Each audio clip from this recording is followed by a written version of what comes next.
But what is that noise? Am I the only one hearing it? It's like, all right.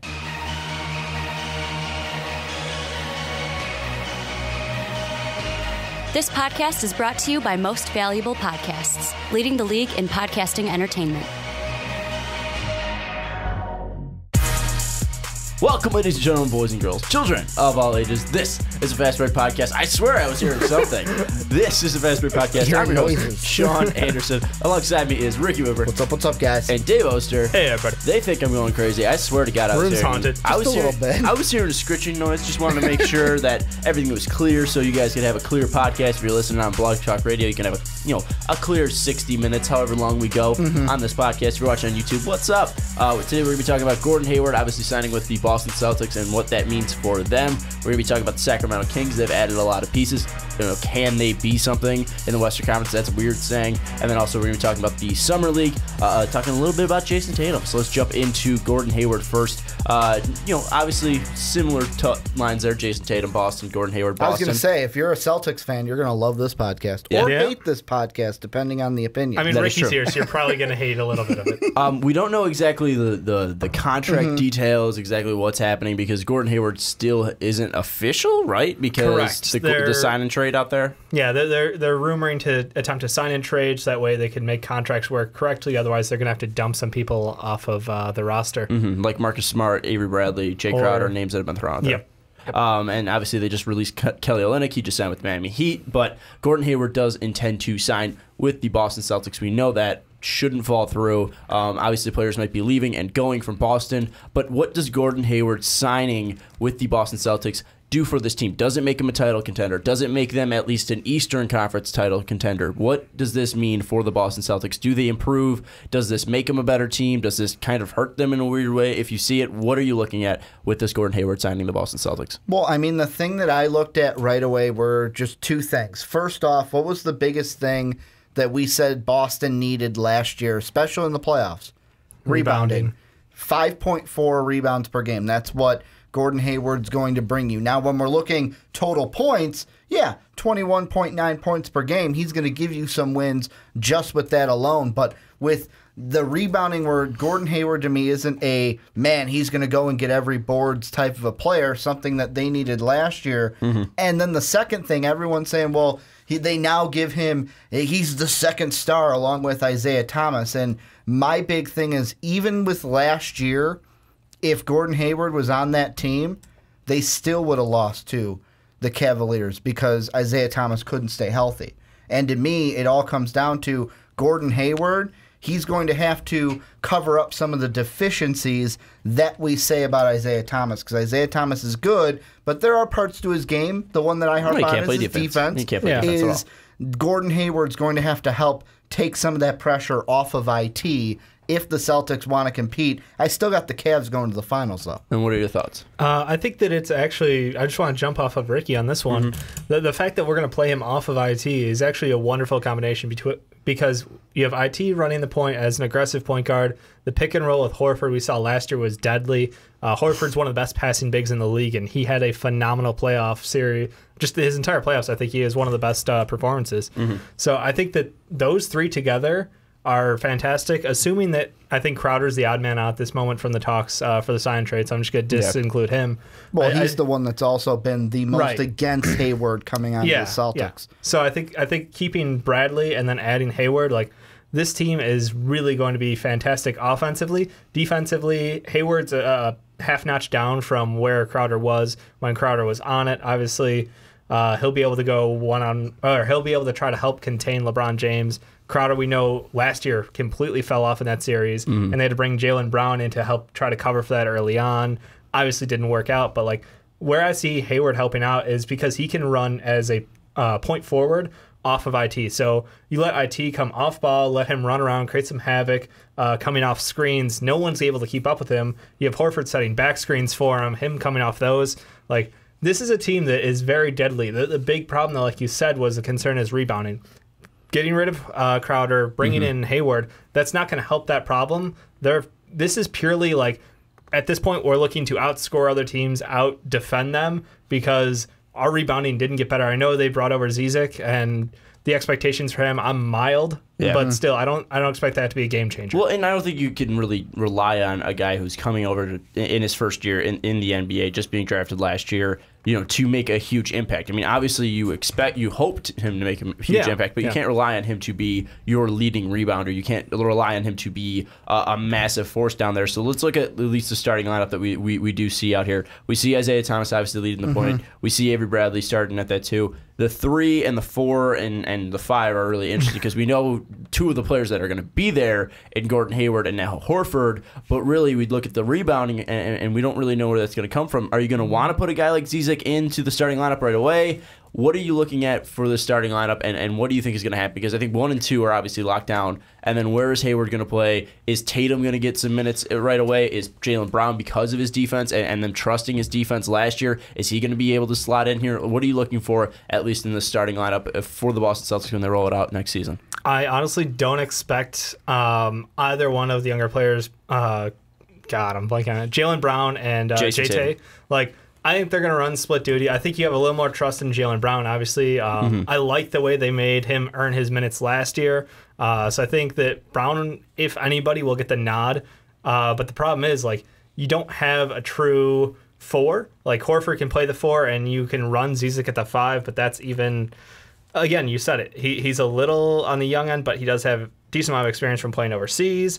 I think they might give that a go early in the season, because I think that's probably the lineup at the end of the year. They're looking at going with IT Bradley, Hayward, Horford, and Zizic. I think that's the end of year lineup, and I really want to see them give that time because the second unit's going to be a lot of younger guys, but I have a ton of faith in them. Well, and one thing that Brad Stevens came out and said today is that it's going positionless, like we've mentioned many times on this podcast, that he just needs players to fill certain positions. So we might see a lot of different looks, and we might not see a traditional 1, 2, 3, 4, 5 lineup out of the Boston Celtics. So if you're just looking at the guys that are going to at least fit the Boston Celtics best, what 5 do you want to see out there, Ricky? Because obviously Isaiah Thomas, Gordon Hayward, and Al Horford are going to be out there, and probably Avery Bradley as well. So what other player are you going to throw in there, even if it doesn't match position wise? Because he is just looking for guys who's going to play the wing, who's going to fill a role. I mean, to me, the 2 that I look at are the exact 2 that Dave mentioned, either Tatum or Brown. But I look at, and I'm trying to think of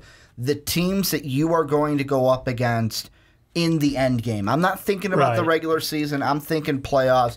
And let's be honest. Let's compare them straight up to the Cleveland Cavaliers after the signing. And if we go with the positions, even without the 4, because I think that no matter where Horford plays, 5-4, he's going to be on a K-Love if K-Love is still on this Cavs team when we get to that finals, because that could change as well. But, I mean, IT's still on Kyrie.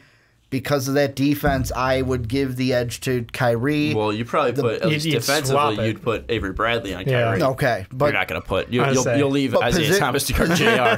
Position to position, I'm still giving it to Kyrie. My big thing is, and I don't think Gordon Hayward fixed this problem. I know that you're going to say, well, Ricky, Jaylen Brown going to develop another year. I don't think 1 year is going to turn Jaylen Brown into the master to solve the big problem, which is, who's going to guard LeBron? Wait, you don't think a 20-year-old Jaylen Brown's going to be able to stop the greatest NBA basketball player? Michael Jordan Brown? Yeah.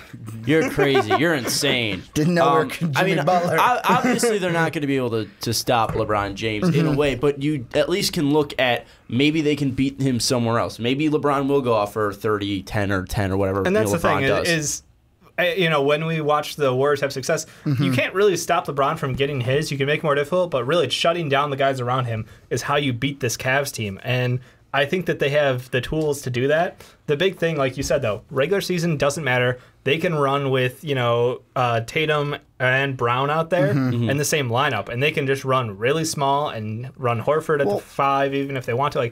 It's whatever they want. And honestly, the thing is, I really just want to make sure that Brown starts to learn how to be a little more selective with his outside shots. And then Jayson Tatum, I kind of want to see him run the second unit. I want to see him develop into that true point forward that I watched him be a little bit in college, but I want all in on that, him leaving the second unit, because honestly, that's the biggest chance they have to expand this team, and that's where the Cavs have the biggest problem is that bench unit is dead and destroyed, so you need to just take advantage of them. Well, and one thing too with we saw a lot with LeBron in the playoffs was that he wasn't taking a lot of minutes off. So I mean, at least when we get to the playoffs, LeBron's going to play like 42, 44 minutes a game. Yeah, because he's going to take off during the regular season. There's really not going to be a second There's unit. a small amount of time you can take advantage of the 8-man roster of this Cavs team. I mean, you're going to be able to get like 4 minutes without LeBron, and that's when you're really going to need to attack. Because we did see that with the Warriors. They were able to completely swing it. I think it was like a 11-point run. In 2 minutes? Or yeah, it was something like that. It was some crazy amount of time, yeah. I don't have it pulled up in front of me. It's been a while.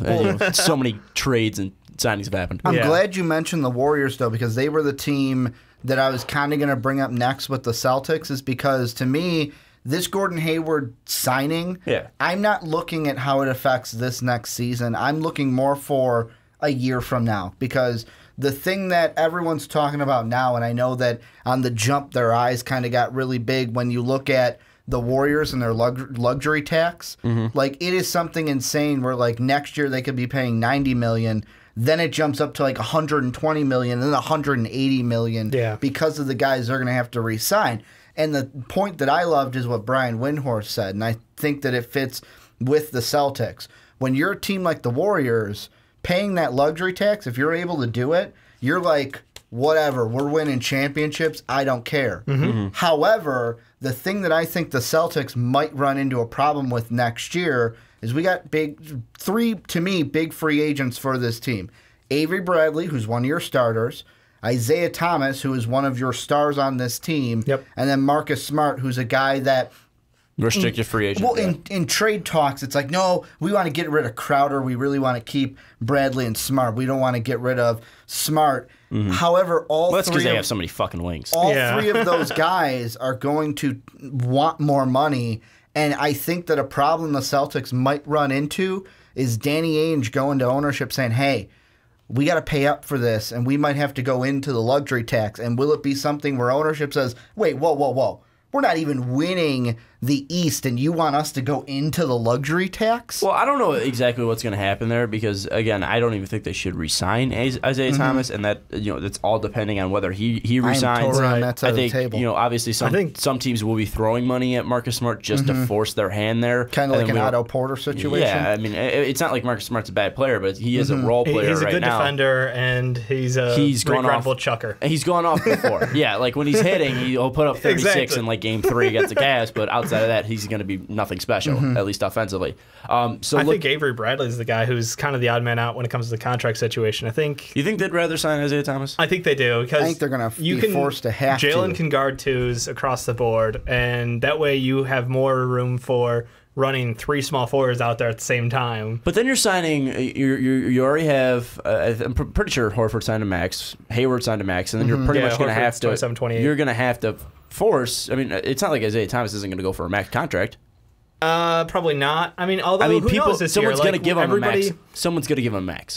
Potentially. Everybody this year kind of freaked out compared to last year, so the money wasn't all there. Well, he might get a Kyle Lowry deal where it's 3 years, $100 million. That's the thing. So you might not get a full maxed out, 5-year deal or something crazy, but he'll get a couple years. He'll get a good chunk of money. But I think that keeping him intact on this team until you have the next, guy at point guard, there's no point to give him up. I mean, I don't see the value of letting him walk without a for sure landing. They didn't go point guard in this year's draft, so I think that signifies he's going to get paid. Well, and we do know they have a ton of assets, and obviously they have a ton of assets beyond. Future, so they will be able to, if they do see a point guard, maybe possibly draft him next year, and then they can let Isaiah Thomas walk with the way that the draft is coming before free agency. So we'll have to see what happens there. Maybe they make a move for point guard there with one of the assets they have. We know they have a ton of assets there in Boston, so it's interesting to see. But let's get to the question before we kind of wrap this up, because obviously the whole thing is title contender. Do we believe anyone's a title contender with the Warriors and Cavs the way they are? It's like even with this signing? It's like the tweet that I sent you guys that someone did where it was basically LeBron, they cropped in the, smoking Jay Cutler cigarette, and it's like, you know what? I don't care. Cavs, Warriors, part foe. That's what we're dealing with next year. I mean, part foe. I honestly think that this Cavs team could lose out to the Celtics because in free agency they haven't done anything. Nobody obviously in the draft, so really they're reliant on a mid-year blockbuster deal if they are trying to get anything. I mean, they can still go for Carmelo right now. Well, yeah, that's the thing. It's like, unless they get anything crazy in the next couple, or up into the midpoint in the season, like, I honestly think this Cavs team is not better than the one they're not getting better. So I think the Celtics close the gap. But is that hurting them in the East? No. I think especially the Celtics close the gap. with the way that the East has kind of fallen off. I agree. I mean, the East has gotten less competitive, but still at the top, it's still Cavs, Celtics, and Wizards, assuming Otto Porter re-signs with them. Yeah. So in my mind, I think that the Celtics team can compete with them. I think they can take a series off the Cavs. I mean, it's interesting to see. They might be able to take a series. At least in the idea of they'll be able to take a series. But then you also got to look at what's going to happen in the East. I mean, you look at that 4 seed. That 4 seed might be complete trash in that East. And if the Cavs are the number 1 seed, then they have an easier route, because you look at their first round matchup. It was against Indiana. And Indiana has nobody on that team now. And obviously, we're going to see teams move up. The Cavs might be facing a team like Philadelphia, where Philadelphia has a lot of potential, but it's not like they have a star to It's not there go now. up against. Yeah, exactly. Yeah. It's not there now. So, I mean, Cleveland might end up running into a really easy path, or Boston might run into an easy path. I mean, we might have like 2 teams that are completely ready to go. I think the Celtics are going to walk with the 1 seed in the East at this point. I think LeBron's going to take his games. I think they'll do proper rest, and it's going to be a lot of watching the Celtics kind of find their stride with all these younger players mixed into the rotation. The schedule is going to be different, so obviously we're going to see some different rest schedules. Right. I mean, they might not need to rest LeBron as much as they did this year. Right, because I forgot they changed up the back-to-backs in the 4 and 5. So the CBA is a little bit different, so we might not even see that much rest. But looking at least the way that if we had to make a power rankings right now, with the Boston Celtics, with all these teams moving over, number 1, I think we all agree that it's the Sacramento Kings, right? Yep. Yeah. Okay. No. Orlando Magic. Yeah, Orlando Magic. All right, Orlando Magic, then the Sacramento Kings. All right. So then don't forget about the Hornets. They got Dwight. Warriors number 1. Like that. Warriors number 1. Are you putting the Cavs 2 then? In the East? Are we talking just all of the NBA. Overall. All of the NBA. So Warriors 1, Cavs 2. I'm going Warriors 1, Cavs 2, Celtics 3. You think? I still really? I still got the West. I got Warriors 1. I got Rockets 2. I think probably even Spurs. You're taking the Spurs over the Cavs? I am. In a 7-game series, you're going to take the Spurs over the Cavs. Rudy Gay, man. Think about this, Dave. I know it sounds crazy, but watching Kawhi and watching what they were able to compete in that one game of hope. Best player in the NBA. Versus the second best player in the NBA. Debatable. Still, I agree. I'm still going to go Warriors, Cavs. Warriors, Cavs, Rockets, Thunder, Spurs is my top 5. Whoa. Thunder. Whoa. All right. Thunder don't better agree than the Spurs. Don't agree with that. What is yours? I go Warriors, Rockets, Cavs, Spurs, Celtics. I think it's. I don't want to count out the Spurs. They have the best coach in the league. They have the second best player in the league. Debatable. Fine. And they have good talent all around. I know it's aging talent, but still, like, this is a team that will just compete regardless. I think that. I think in a series, I take them seriously. I could see them just as easily. I'm putting them at 4, and I could see them easily getting knocked out in the first round by the loaded West. So it's not that I'm super overhyping them, but it's just like you can't disrespect the Spurs at this point in time. Yeah, I don't know how much that second best team in the East really sounds to me, because I think still having the Celtics in the top 5 is kind of ridiculous. Just in my personal opinion. Remember, I don't think the Celtics are bad, this. And I don't think the Celtics wouldn't be able to I give think a lot the of Cavs hell. But the reason I put the Cavs at 2 right now is, yes, they got blown to smithereens in the finals, but it's LeBron James. I mean, I understand. He can turn crap into a diamond or whatever. I mean, look at what he did going to Cleveland when he left. Was they're all right, but it was like, wow, this team is not as good as it was. He comes back, boom, they're right back in the title contention. Well, they also had Kyrie Irving and Kevin Love. It's not like he came back to nothing. And the thing I was going to mention is, I know I say this usually as a joke, but this time I'm actually saying it as like a serious point, is you got to really think about, we were one wrist injury away from having a completely different view of the Celtics. Because if the Bulls would have swept them, we wouldn't be talking about the Celtics as like, man, they were so close to beating the Cavs. It would be like, hey, remember that team they lost to Fred Hoiberg's Bulls? The Bulls would also had to win 2 more games. Off Rudy, I'm just saying, he's not wrong, but we're also one injury away from who knows what would have happened in the West with Kawhi Leonard. Yeah. So, again, I if think LeBron didn't pay I think a lot of Zaza. the Celtics this year is going to be dependent on their young guys growing. It's Jayson Tatum, it's Jaylen Brown, and it's Zizic. It's the two new additions and Jaylen Brown's second-year transition. That's going to decide, honestly, how far they go. Because the rest of the guys, we know what we're getting, and they're fantastic players. But those guys together, you're right. If I'm deciding between Kyrie, LeBron, and Kevin Love versus Hayward, Horford, and IT, I'm still taking LeBron James. But if you add in those three young guys, plus Avery Bradley, assuming he's still here, I'm more leaning towards the Celtics as a complete team, as a team that can challenge them. But we know basketball is a game of stars. I love Isaiah. I love Avery Bradley. I love Jayson Tatum, Jaylen Brown. I think they're great players. But it's still LeBron James. I agree. I mean, it's hard to beat them. And I look at Golden State's been 1. I'll take the Cavs still at 2 because, again, I can't really go against 3 years in a row. The Cavs. I'll go Houston. I'll go San Antonio, and then I'll go OKC. I'm interested to see what they could do. I'm interested to see what they could do because I mean you're adding a deadly shooter and a deadly scorer to Russell Westbrook, who I mean willed that team, and that team had a shot at the Rockets last year, but they lost Taj Gibson.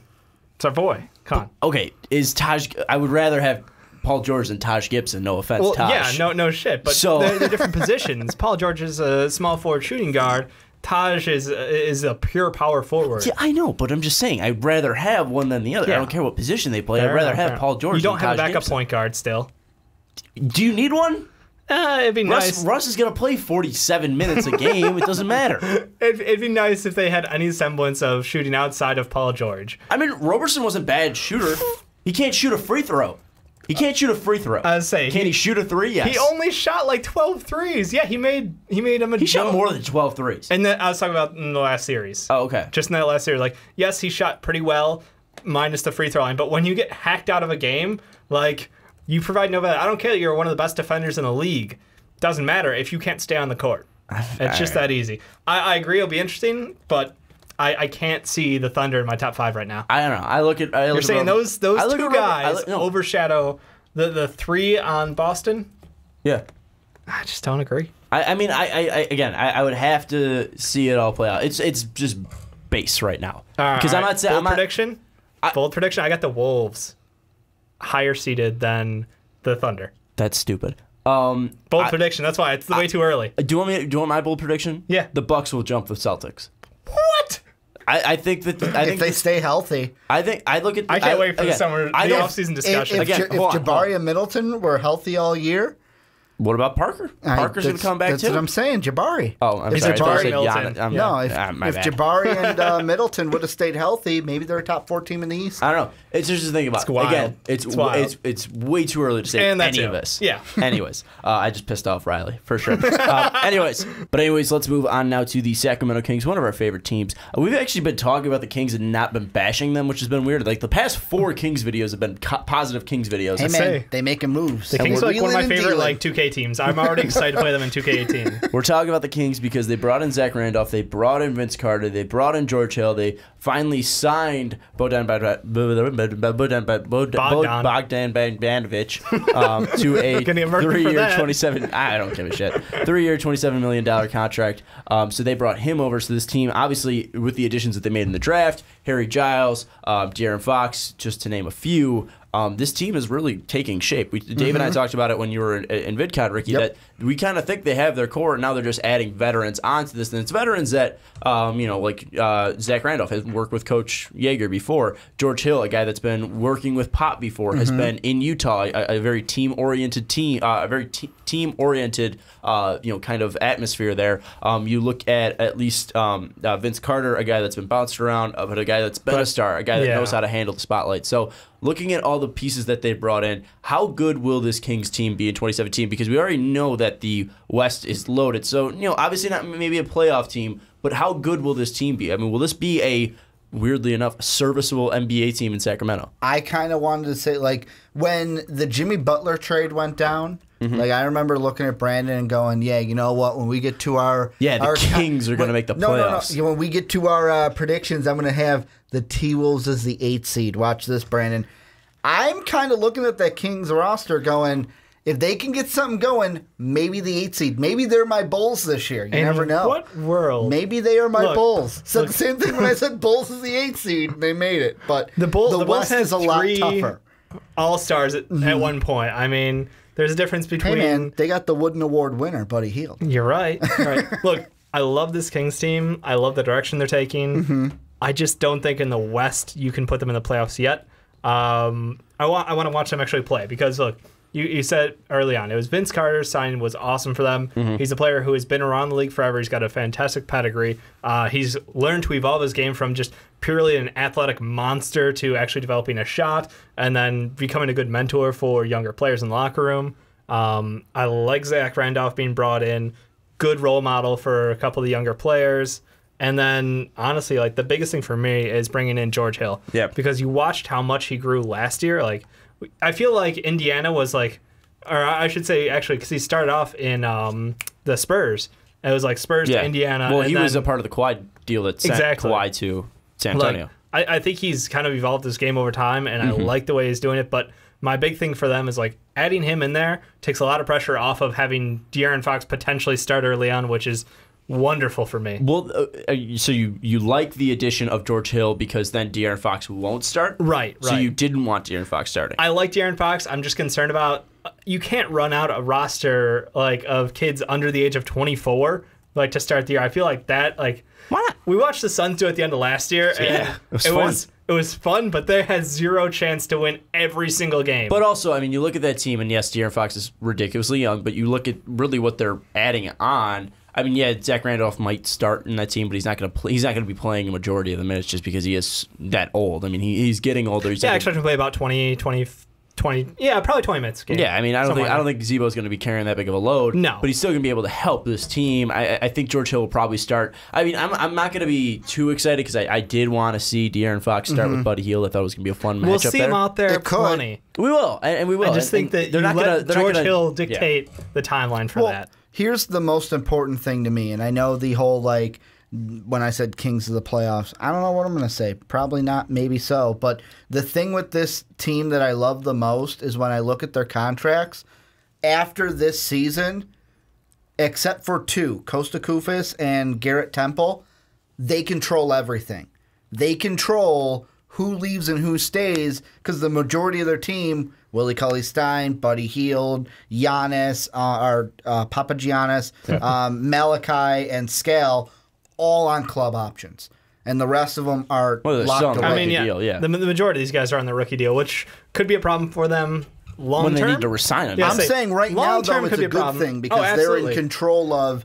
If they want someone to leave, it's because they want. It's like, we are letting. But all those guys you named, I don't think they're going to let them walk. No, and that's the thing is like I could see Kosta Koufis getting moved if they do want to move him. Like he's expendable now, and that's the thing is like they've got good veterans and on decent enough contracts. They didn't overpay for anybody. It's not like last year where there was just awful contracts being thrown down. So like George Hill coming off his best year, who shot 40% from 3, 52% from 2, like that's a valuable player, and I think that he honestly will have the biggest impact on this team because he's the best player they signed, without a doubt. Yeah, I mean that's too crazy saying. I just think that's the biggest impact. If you look at the team, like he's the guy who's going to be the difference maker, and he's the guy who's going to set up the rest of the team for success. I know we are all hyped about Buddy Hield, but like the question for me is like it's on Buddy Hield, and I want to throw it back to like the Suns conversation when it was Devin Booker versus Buddy Hield kind of, and it's like honestly we expected who can carry a team better, and Devin Booker, volume shooter, Buddy Hield looking like he could be in the same vein. So I mean like with that pairing, I like adding George Hill there because you have a veteran on the floor to run the court. Versus what the Suns could do if they end up being crazy and moving point guards out of the way and going with the younger lineup. Like, I like that lineup better personally. Yeah, I mean it's gonna be interesting to see. I think your starting lineup for the Kings is for sure gonna be George Hill starting out there. Then you're gonna have Buddy Hield at the 2. The 3 is still kind of up there because they didn't bring in a 3. Bogdan. I was going to ask, you have Bogdan play the 3. I mean, probably him, but I mean that might be a position that we see tinkered with if he doesn't start. I mean, if he doesn't really fit that mold, I mean, you're going to have 3 out. You're going to have 2 dangerous 3-point shooters there, but I mean, really, where is the penetration going to come from? Are you going to rely on Willie Cauley-Stein for that? Are you going to rely on your power forwards for that? I mean, where's the penetration going to be? Where's that guy that's going to be able to take the ball in iso ball and then really take it over? Is it going to be Buddy Hield? Is he going to take that much on? So that's the one thing that I kind of wonder about Bogdan. The thing that I look at, and this, of course, this is a long-term thing because, like we said with the draft, you're getting players that aren't hey, I'm going to step in and contribute right away, but this might be a player that does because he was an upperclassman. But I am curious to see, because it's that 3 spot, how long it takes a Justin Jackson to fit in with this team. And the thing I like with this roster, George Hill, yeah, we'll let you start. We'll let Fox kind of play behind you until eventually down the line, I'm not saying this season, but eventually down the line, I see those kind of roles switching to where Fox then becomes the guy who is the starting point guard. Kind of a similar thing with the 3 where, I mean, you drafted Justin Jackson in the first. I'm assuming his goal would be to be the starting small forward. And then Harry Giles, yeah, he had knee injuries. Just join the bunch of power forwards that we got. If you can contribute, that's great. It's a platoon of them. I mean, that's the thing. Like, I like Scal. I think that he is going to be an excellent player. It's just bringing in Zebo, veteran down low who can body up people. And he's going to be able to teach Harry Giles. He's going to be able to teach Scal these things. I mean, it's not like, we saw what Jaeger was able to do with Zebo, and obviously what Zebo did before Jaeger even came over than what he was able to do after. I mean, Zach Randolph is the guy that has matured immensely, but he's also been able to refine his game. I mean, he was a guy that wasn't, he defined the norms of power forwards. I mean, because he was not a stretch four in any he doesn't shoot the 3 ball. No, but he was an old guy. I mean, he was an old school guy. You're going to be able to throw it in the low post. He was going to be able to grab you, 10-10, 20-20 on a really good night. I mean, he was a guy that's going to be able to pull down a ton of boards and be really gritty, and he's going to grind some stuff out down low, and it's going to be able to pass that on to guys like Scale, who were seen as weak guys coming out of college. I mean, Harry Giles, a guy that is at least seen as weak because of his knee injuries. Definitely not physically. That guy's huge. But you look at just all of this, potential on this team. Is there, I don't want to say too much, but is there too much where you won't see, that much of a, you won't see a 40-win team. You won't see a 35-win team because there's so much potential that they're going to try too many things, and it's just more about let's get the players out on the court and let's get them experience, then let's actually win basketball games? The thing that I was going to bring up is I think that based off of last year, the 2 teams that finished right around each other with 32 and 31 wins, the Kings and the T-Wolves will have improved win totals this year. I'm not saying that neither of them are for sure locks of the playoffs, but they're going to be better than they were last year. To me, in my mind, there are 3 possible teams that, because of what I'm going to throw the T-Wolves into this, because of what they did and because of what the Kings are starting to do with this lineup that I am excited for the future, is Dallas. I look at them and I go, you didn't do a lot. And also, you lose a guy. I mean, they brought in Dennis Smith. They have Wesley Matthews. They have Dirk. They have Nerlens. I still see them as a team. I mean, that starting lineup's good. But I still see them as a team. You won 33 games this year, and with this offseason, with Dennis Smith, you're expecting, with the moves the T-Wolves and Kings made. They also tanked, though. Remember that? They were really... are we going for the playoffs? No, let's tank. Let's go back down to 9. Yeah. So, I mean, this was a team that was really decent out there. Do you see Dallas as a playoff team? I don't see in that. this already better West than last year. Can I say something? I see 14 playoff teams in the West. That's the problem. Thank you. Or not 14. If I'm doing my math right, I see 13 then? I was going to say, 13 out of 15. Yeah. I don't see the Lakers and I don't see the Suns. The other 2 I was going to bring up were the Trailblazers, because they're a team that was teetering right on that 8th seed, and more importantly, the Pelicans, because they were a team this offseason I think had to throw too much money at Drew Holiday to keep him, and now now it's like, wow, we got Anthony Davis, Andrew Holiday on these deals, and now we have to figure out what to do with Boogie, and oh wait, if Boogie's not happy, we're going to lose him, kind of a thing. So those are the 3 teams that I look at with the Kings and the T-Wolves in the rearview mirror that I would be like, I'm getting a little nervous. I mean, if every team hits their potential in the Western Conference, this is going to be ridiculous. Because, I mean, I think, again, just the Lakers... get rid of the East. I think we'll just have the West. We talked about that last week on the podcast. But you look at that, I mean, I think the Lakers and Suns are for sure out. I mean, even the Lakers had kind of a chance, but I don't think so. No. I'll give entirely written off. I'll give Lakers some. Lonzo Ball taking to the playoffs. Per LeVar. LeVar said it.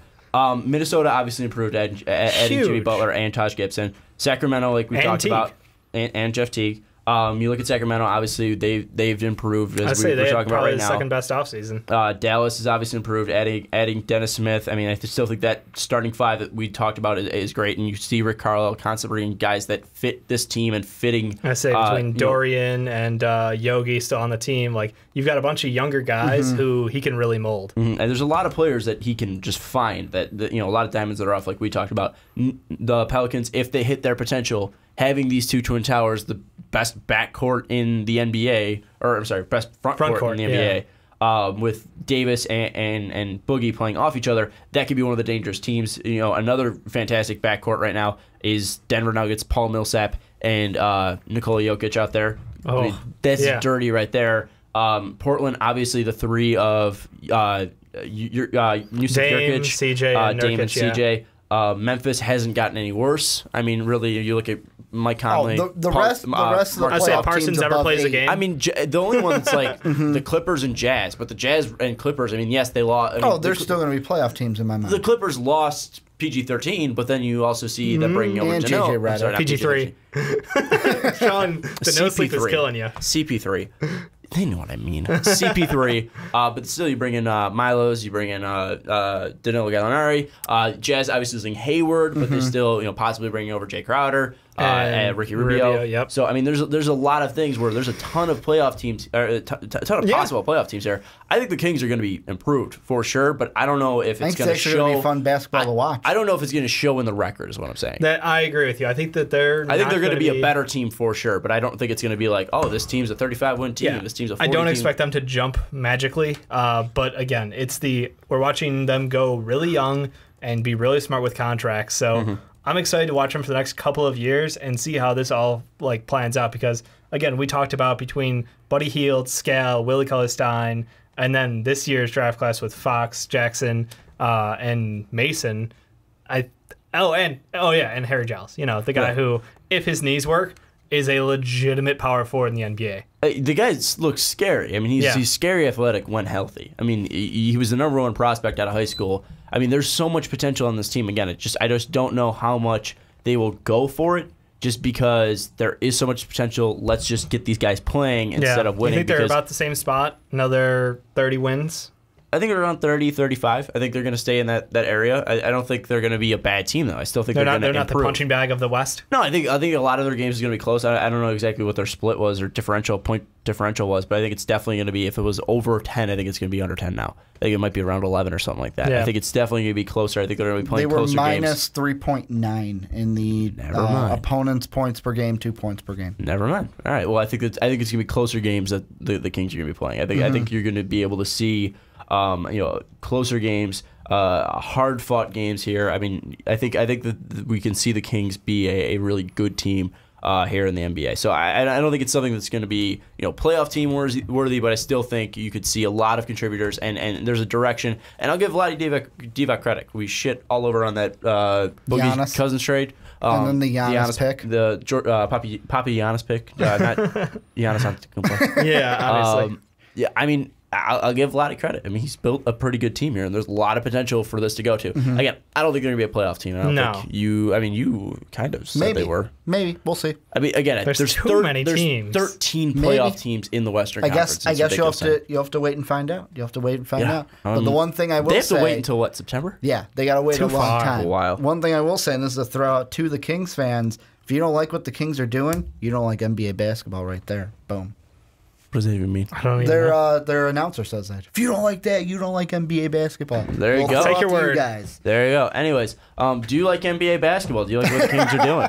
Let us know down in the comments below. I think that's an interesting question. But anyways, let's move into our final topic. The Summer League is currently going on. I think, what team won it? I think it was Orlando won Orlando? Some team won Orlando. I don't know. The Orlando Summer League's over. It's over. But that's not the one we're talking about. We're talking about the Utah Summer League, and specifically Boston and Jayson Tatum, because made huge news, hitting the buzzer beater in the first game that the Celtics played over Markelle Fultz and the 76ers. That was a great game. Yeah, and JT had a fantastic game himself, 47% from the field, only 1 for 5 from 3, but it was 4 for 5 from the line, grabbed 7 boards, pulled down 3 assists, only had one turnover, had 5 steals, put up 21 points, and obviously had the game winner, looking super smooth, looking like Paul Pierce out there with his jumper. He looked nasty. And then you look at that San Antonio game that he had, 23 points, 10 of 18 from the field, 1 of 3 from 3, 2 of 2 from the line, 10 rebounds, 2 assists, 1 steal. I mean, Jayson Tatum has been everywhere so far. They're currently playing a game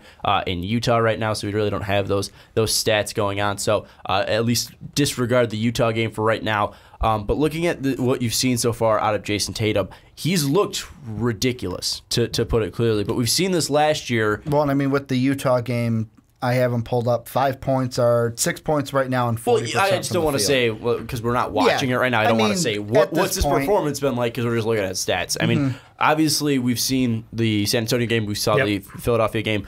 Jayson Tatum has looked fantastic, and I don't want to get too much into it saying take it with a grain of salt. That's what I want to say, because we saw Bobby Portis have a ridiculous year last year. Chris Dunn have a ridiculous last year. Not saying that Valentine looked like a straight up killer in summer league. Not saying, and then he played with the men. Again, not saying that Jayson Tatum's going to be bad or anything. He's gonna fall off, but don't expect this right away. But when you're looking at Jayson Tatum now in this summer league, what has impressed you? What are you looking at coming out of this? Is he something that these Celtics fans are really or should be expecting with the 3rd overall pick from this year's draft? The thing that I'm thinking of based off of it, I know how we said grain of salt because obviously like LeBron and them aren't playing in the summer league. But I look at his performance. He's also not playing LeBron all 82 games. I know, but I'm just saying like those players, like the veterans the aren't top playing. tier, The stars are not playing in the summer league. Are you saying that Donovan Mitchell is not a star? That James Sutherland is not a star? Exactly. That's what I'm saying. But my point is... Nigel Williams-Goss isn't a star. My point is, he's a star. But the thing that I'm getting at is, remember with the draft when it was like Danny Ainge was like, he was the number 1 on our board and we were always going to take him. Yep. And everyone was like, really?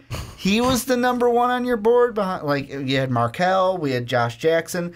I'm looking at JT right now, and I'm like, maybe Danny Ainge knew something. Maybe he knew something liking Jayson Tatum and knowing how he would fit with his team. With his team? With his team? Yeah. This is his summer league team and not his actual team. Well, I mean, it's the fact that they will have 5 wings, 6 wings, 7 wings, 8 wings. And Isaiah Thomas. A similar team that's currently trotting out Scoochie Smith, Pierre Buford, Trevor Thompson, Scott Wood.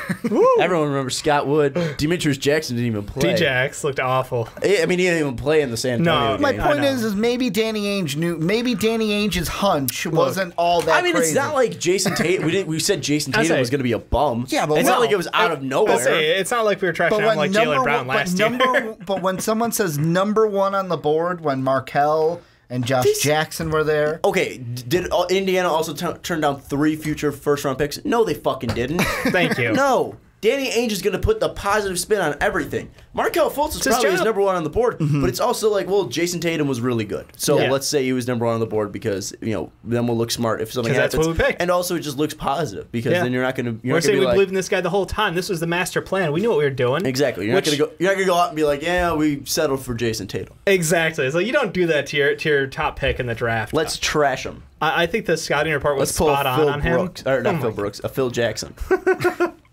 I think the scouting report was spot on for this guy. We talked about his polished shooting stroke, which is there. Like, the guy is already able to shoot at the NBA level. There's very little transition with that.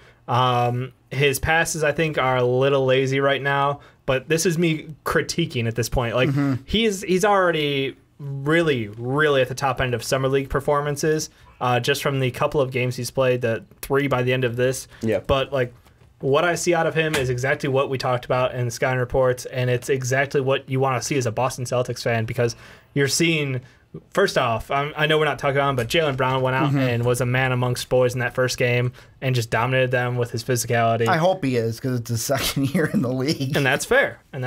But Jayson Tatum going out there and being able to, pull up the clutch shot, but also just be a good shooter for them and continue the ball movement.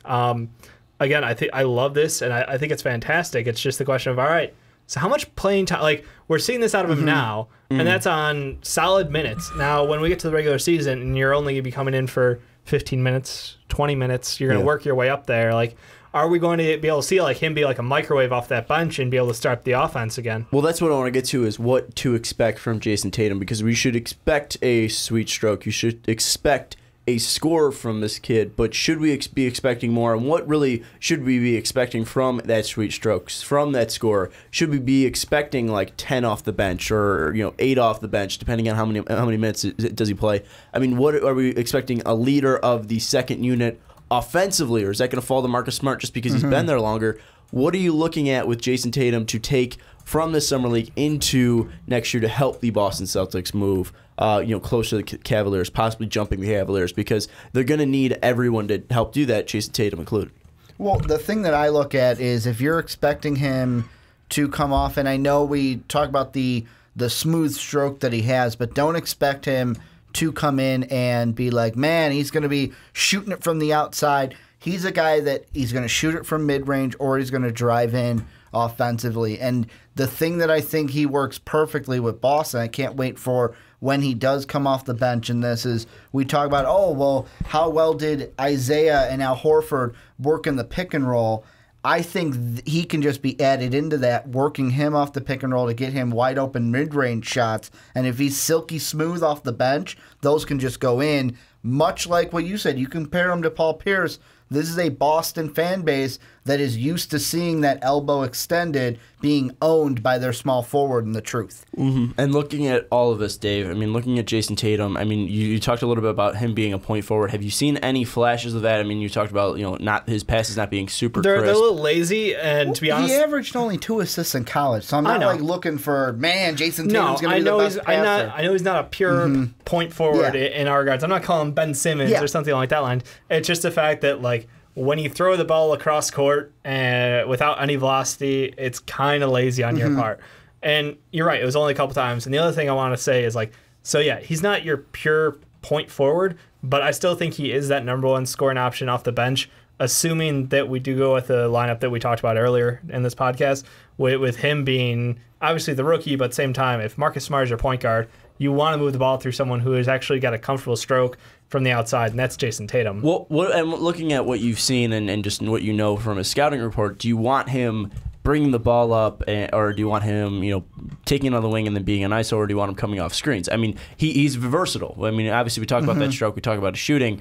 What do you think he works best in? What sets do you think he works best in? And do you think that, if he can't be that point forward right away, what sets would he usually work best in? I mean, are they going to take Isaiah's sets and just kind of run them with Jayson Tatum's sets? I mean, are they going to put them like that? Not. Yeah, no, I don't see them running. Like, honestly, the offense is different when Isaiah's on the court to when he's off the court. Obviously, if he's on there, ball's in his hand 99% of the time, and it's going through him or Horford to get to the hoop. One or the other is going to be either the scorer or the distributor, and that was how they ran last year. This year, I think with Hayward in there, it's going to be a little bit different, but that's why, like, because you added Hayward, you're going to see, like, barely any time where you're going to have all three of those guys off the court at the same time. I see it sparing minutes. I think with Marcus Smart, if he is your man with the ball in his hands, like for that second unit, and they don't have one of those three guys in, I think it's probably going to be a default dump off to Tatum and let him work with the ball. He does seem comfortable working with ball in his hands. I think off ball, he's okay, but there's definitely a lot of room to improve there. So for me, you don't really have to run crazy sets for him. You can let him have the ball in his hands and play a little bit of ISO, let him work with it. Obviously, like you said, he's not a true point forward yet at this point, so like he's not going to run your offense. He's not going to be able to run the sets. And as a rookie, I wouldn't trust him to do that anyway. I would the thing that I'm maybe leaning towards is, like, if okay, we're taking Isaiah off, leaving Hayward out there, so that Hayward could be the veteran presence too. Him and Smart could be like, okay, we're going to run the sets. JT, you work off of screens. You work off ball to get those open shots so that we can pass it to you and you can just shoot and hit the shot. It's entirely possible. It's 50-50 for me. Like, I think you want Isaiah on the floor with him. I think Horford isn't bad, or not Horford. Horford's not bad because he has great passing skills for a big. But again, he's not the one creating. You need someone out there who can create with the ball in their hands, in my mind. So I'd really prefer to see Isaiah running with him. And obviously that's when Hayward's out, and you can run like Jalen at the 2 and JT at the 3. I think that's a sick lineup. Would you also possibly be inclined to put Avery Bradley at that 2 as well, just because he can be that outside shooter, and then he could also help the defense because Jayson Tatum isn't known as a lockdown defender? You can. I think the biggest trade-off is like Isaiah's bench time is going to come with Hayward on the floor. That's my opinion. I think that they're going to transition between the 2 of those guys to make sure their times line up right. Because obviously the starting unit's strong on its own because you have 3 all-stars. But when you have Isaiah off the floor, we watched them struggle a little bit last year with this. The team without Isaiah is running different sets, and they aren't able to execute nearly at the same level. Obviously, Bradley stepped up huge for them in the playoffs, and so did Horford. But at the same time, with Marcus Smart running point, I'm not as comfortable out there. So if you let Hayward take over being basically running point for you when Isaiah's off the court, super comfortable. We watched him transition more and more last year into being a ball-dominant player. So I'm very comfortable with that. The other thing that I don't want to over-exaggerate because it's Summer League is the rebounding of Tatum. He's not going to grab 10 rebounds again. And that's the thing. There's no way in hell. Like, I understand that because Summer League is full of a bunch of kids trying to make their name, and they're chucking the ball a lot. So he's also the most athletic and biggest out there on the floor. He did average 7.3 It's in college, dude. What? I know it's college, but if he can add something in that game or that part of the floor, if he's pulling down 5, maybe then we're saying what I said in the Hayward segment isn't as big as a deal because they have JT to grab some boards. Yeah, because you know what's going to stop Robin Lopez from grabbing 7 offensive boards a playoff game is Jayson Tatum. I mean, I get it. Like, yeah, he can develop into a good rebounder, but right now he's not going to solve the Boston Celtics rebounding problem. We're looking down low for that. Dude, we're putting it all on the 19-year-old shoulders, man. Yeah. I mean, and the other thing I forgot, like, when I was watching these games, I forgot about Semi, and I was like, oh, man. He looks good. I'd say, like, between him and so far in this JT out there, so far in this Utah Summer League game, he's doing the best out of any of the. I like it. Out of any of the I Celtics hate it right because like the Celtics fans are slightly obnoxious. You know, I gotta give you credit for that. But you do have credit for being obnoxious. you are, because people love that. They do.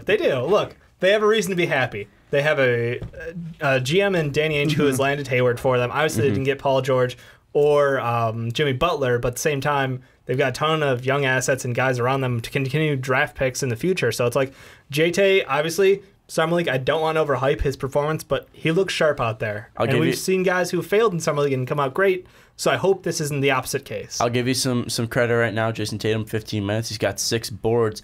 Zizek only has 4 right now. So yeah. I think you could probably play long rebounds. You could probably play Jayson Tatum as your 5, I think. Anyways, long rebounds. Quickly going to wrap this up because I don't want to go too long, and this isn't really Celtics focused or Jayson Tatum focused, but this is Summer League focused. You guys haven't talked about the Bulls in a while, so I'm going to read. There's a reason. I'm going to read you off the Summer League lineup. Here we go. Do we have to do this? It's starting July 7th through the 17th. Do we have to featuring do this? 24 teams competing in 67-game schedule from July 7th through 17th at Cox Pavilion and Thomas Mack Center on the campuses of University of Nevada, Las Vegas. Let's get into the Bulls Summer League lineup. Can we not do this? Ryan Arcidiacono. So Jayson Tatum, right? Ryan Arcidiacono, he's on that list. Paul Zipser, your boy. Yeah. Cameron Payne's out there. Lauri Markkanen. You got Chris Dunn. Yep. You got Denzel Valentine. You got Nikola Janovic. I mean, Dude, we're gonna win the Summer League. Like you won it last year. Yeah, we're gonna win the Summer League and then not play too well in the season. Looking at these players, though. Hashtag trade Wade. What do you? He's got a point. Wade and Rollo better be gone. What are you looking for in the Summer League from the Bulls, at least? Because a championship.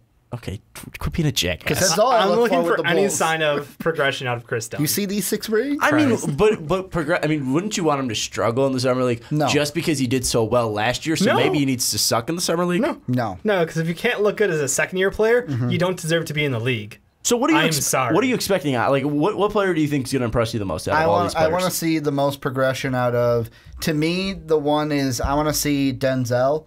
because it's one of those things where eventually we're going to need you to be a starter here, guys. Since he's going to be soon the old man on the roster. And you are not a 19-year-old kid. You were a senior in high school. You were a senior in college when we drafted you, graduated you, whatever you want to look at it. For me, I can't deal with this team right now. Well, for me, it's a zip god. I want to ask because I'll throw out the starting lineup right now. Chris Dunn, what I would do. Yeah. Chris Dunn, Denzel Valentine, Zipser. God, this is a fucking mess. Zipser, Laurie at your 4. Yep. And then Nikola Janovic? Look, your center? If Laurie can provide something, I'm obviously not a fan of the pick, but if he gives me something to go on, if he goes out there and looks like shitty Bobby Portis, like I'm just gonna be like, and that's a wrap. Like bring on Porter. I'm just gonna ignore our summer league. I'll wait till the regular season. I've already watched it for the summer league. I'm gonna continue to watch it regardless of how bad it hurts me. Question: is it pathetic that Cameron Payne is not the starter in this summer league? No.